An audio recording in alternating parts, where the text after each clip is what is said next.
Scores of demonstrations are planned across the country today in opposition of that military parade. It caps off a week filled with protests against federal immigration raids. Los Angeles police chief says demonstrations there today could have an unprecedented turnout.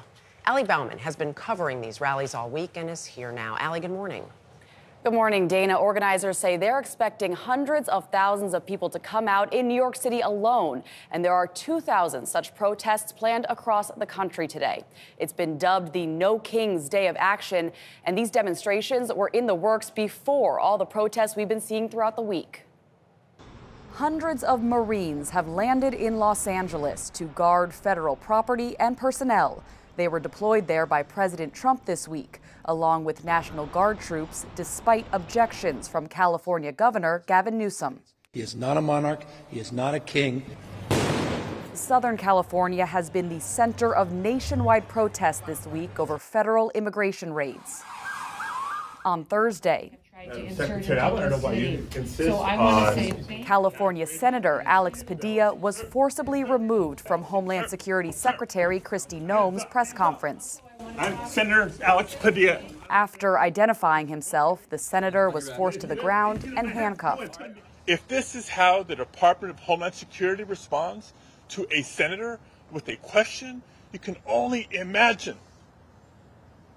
what they're doing to farm workers, to cooks, to day laborers. Secretary Noem said she didn't recognize him. I wish that he would have reached out and identified himself and let us know who he was and that he wanted to talk. In New Jersey Friday, protesters jumped in front of a moving van that was relocating detainees from an ICE facility in Newark. Their transfer comes after authorities say 4 detainees escaped by crawling through a hole in the facility's wall. This is a symbol for the brokenness of the Trump administration plan when it comes to immigration. With protests planned in just about every major city across the country today, some businesses in LA are boarding up, and the Republican governor of Texas is stationing thousands of troops across the state. In New York City, where hundreds of protesters have been taken into custody this week alone, the NYPD says it will have thousands of officers on the streets. New Yorkers may have different emotions right now, and they have a right to express that, but we want to be clear. You do not have a right to engage in violence and lawlessness.